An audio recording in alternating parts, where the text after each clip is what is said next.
the real substance of the issue. I mean, I just throwing the rats thing out there because that's an interesting question. I mean, do you give another organism intelligence if we gain the capacity to do it? But his argument is basically, look, it's really easy doing this backseat driving. You know, we sort of see morality from the backseat. You know, you can evaluate what is a good decision to get into World War II, and you can sort of get a better idea. But even then, it's still not clear. But you don't know what the ultimate end. You don't know what the ultimate consequence is of any decision made, because it does have a. You know, one person had a kid 500 years ago. I was the implication of it. Somebody had a kid 1,000 years ago. I was the implication. 1,000,000 years ago, I was the implication. And what if I blow up the world? You know. So I mean, the implication of this man falling in love with that woman was an immoral act, technically, because it led to the destruction of the planet Earth, or something like that. I mean, you can come up with some very complex equations over time, and then you can have just complex equations that are in the short term, like. Just because there's so many individual sentient beings involved, their welfare will be involved in what takes place. And so with so many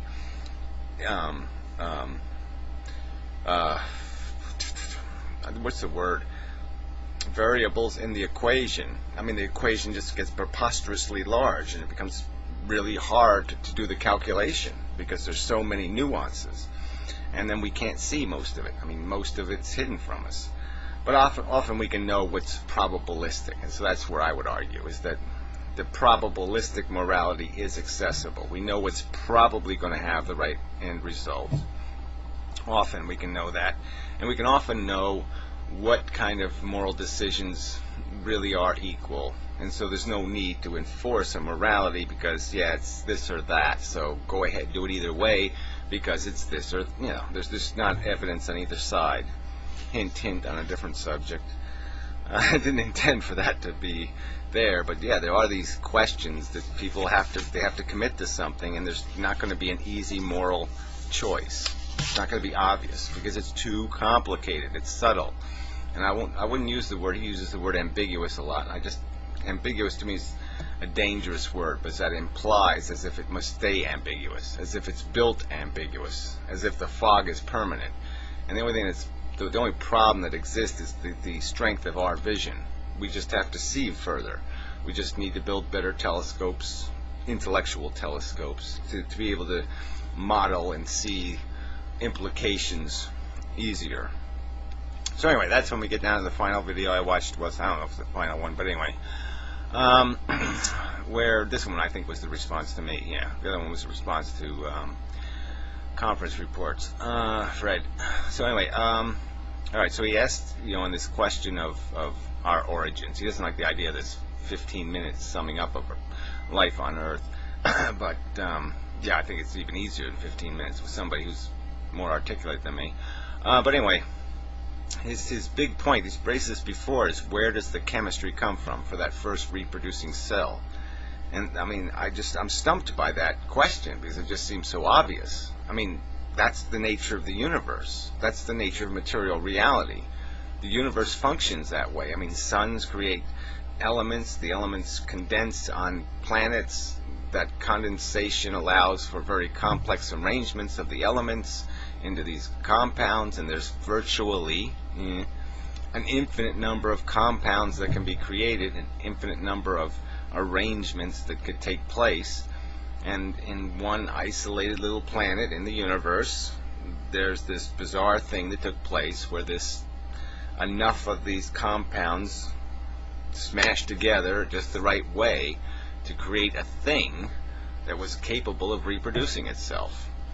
And I would argue that that thing is very rare, just because we can't duplicate it with all our technology.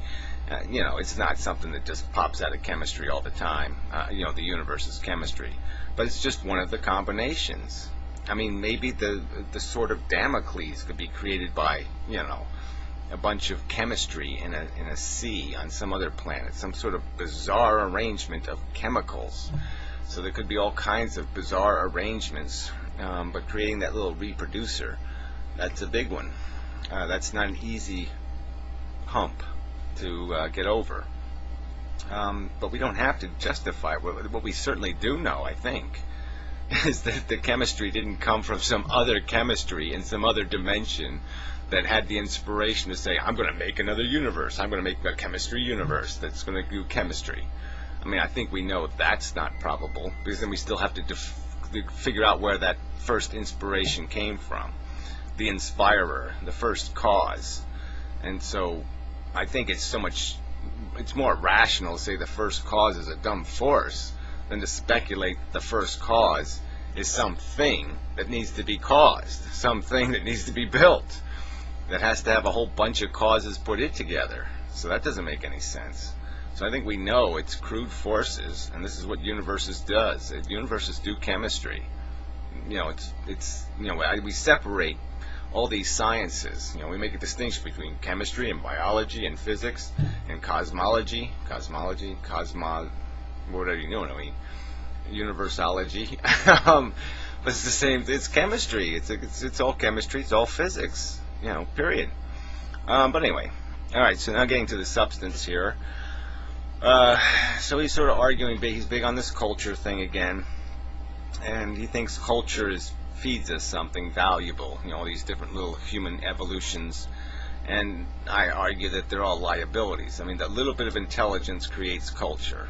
I mean, you don't need big intelligence for that. You just need little intelligence to create culture. And usually what it does is it just creates conditioning. Culture is more conditioning than anything else. It's like this group of people will like football games, this group of people like baseball games. I mean, it's that kind of bullshit. It's attachments to rituals and crap. And the real key thing that's evolving, not that culture crap, because that's just conditioning, is intelligence itself is evolving.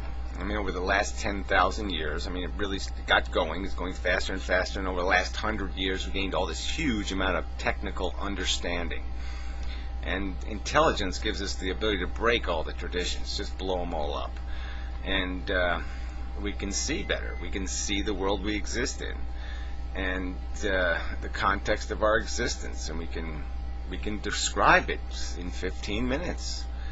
And unfortunately, ultimately, the end game is going to be seeing the futility of it, seeing that what it is just addiction. It's just that conditioning thing. It's just that the desire is given to us by the DNA molecule that wants to motivate us, and then we're conditioned into a lifestyle that's conducive to this survival game, this reproduction game. And intelligence is just a scheming tool, would fit right into the DNA's plan. But unfortunately, we can gain enough intelligence now, unfortunately for the DNA molecule, that we can gain enough information to say, nope, I can put on a condom now, and DNA's out of the game now. Natural selection's out of the game. Intelligence is now ruling, and and so it's a different ball game. But that intelligence, unfortunately, has nowhere to evolve. All it can do is inform us of the mess we're in, and inform us that we created the mess, that our existence creates the mess. We make need, and then we don't clean up the need we make, only a part of it. And that this is futile. You can't win, because perfection is cleaning up all the need we create, and that would be this perfect virtual world I'm talking about. But even if we got there, then we've zero-summed the game. We've taken away the liability of our need creation, but there's not going to be any benefit, realistically. We're not really going to be accomplishing anything. We're just going to have the delusion of accomplishment, because we're going to keep doing it's not a full shit thing. We're going to keep taking mediocrity and improving mediocrity and saying, therefore we're doing something good. Or taking a bad situation and making it better, and then feeding off of that sense of betterment. Because all our desire is created out of an unnecessary want, an unnecessary deprivation that's going to need to be satisfied, an unnecessary dent that's going to need to be pulled out. It's a deficit machine. The machine runs on negative numbers. That's the core. And we attempt to erase negatives, and that's our positive. That's what we feed on, is this positive that we're creating by swallowing up or eliminating or removing negatives. But the the catch is we created all the negatives. Being here creates the negatives. So in the end, intelligence will not do us any good. Not do us any good in the sense that it's not going to validate our existence. It's going to make us. It's going to reveal the truth, which is there's no way to win this game. So I think that's probably enough. So anyway, yeah, it's good videos. They weren't so bad. Yeah, still uses too many words, but you know, what are you gonna do? No, until next time.